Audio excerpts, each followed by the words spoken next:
विभाग बिना निर्देश नाम पोखरी पोतिला किए टेकिरिया पोखरी पोतिबा घटना को नहीं बढ़ुची असंतोष। पोखरी पोतिबा घटना विभाग अधिकारी कहीं नीरव। अधिकारी को किसी मोटा अंकर अर्थ मिल जाए कि खबर प्रसारण पर भी कहीं निदा विष्णु ब्लॉक कर्तृपक्ष। केन्दुझर जिलार आनंदपुर उपखंड घसीपुरा ब्लॉक अंतर्गत पुराणा बांधकोड़ा पंचायतर तिगिरिया ग्राम में घटी एक घटना एवं स्थानीय अंचल चर्चा और असंतोषर केन्द्रबिंदु हो पड़ी। ग्रामर देहुरी गाड़िया पोखरी को हठात पोतीदेवा घटना को नहीं ग्रामवासी मध्य तीव्र प्रतिक्रिया देखा देछि।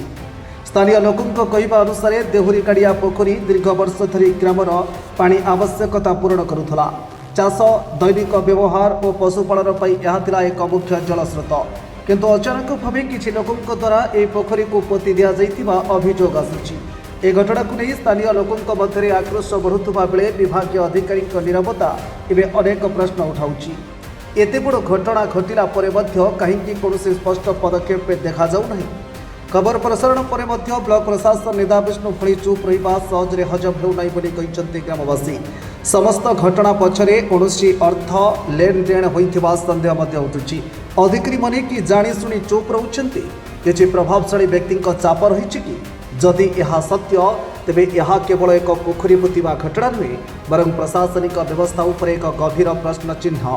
परिवेश और ग्रामीण जीवन में प्रभाव पोखरी पोतिबा मात्र एक अवैध कार्य नुहे, यह परिवेश और ग्रामीण जीवन में गभीर प्रभाव पकाए। जलस्तर कमिजा, चाष उपर प्रभाव पड़ा और पशुपालन में समस्या सृष्टि होगा सह भविष्य में पानी संकट देखा जापे। ग्रामवासी दाबी तदंत और कार्यानुष्ठान ए घटना को नहीं ग्रामवासी स्पष्ट दाबी रखिंट। तुरंत निष्पक्ष तदंत करा जाऊ, दोषी को चिन्हट कर कठोर कार्यानुष्ठान निया जाऊ, पोखरी को पुनरुद्धार करा जाऊ। एवं सबुठारु बड़ प्रश्न, प्रशासन केबे जागिब, दोषी माने केबे आईन अनुसार दंड पाइबे ना ए घटना मध्य अन्य अभियोग भली फाइल रे चापी होई रही जीव।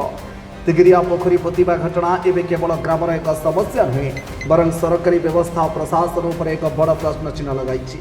घटना विषय घसीपुरा बीडीओ कहते यह अन्य विभाग द्वारा पता जाउछि बोली कही कथा को एड़ाई देइछन्ति। तेज देखा बाकी रहा उक्त घटना प्रति केते जल्दी घसीपुरा ब्लॉक अधिकारी दृष्टि देउछन्ति। Bureau report, Odisha news सत्यपथे।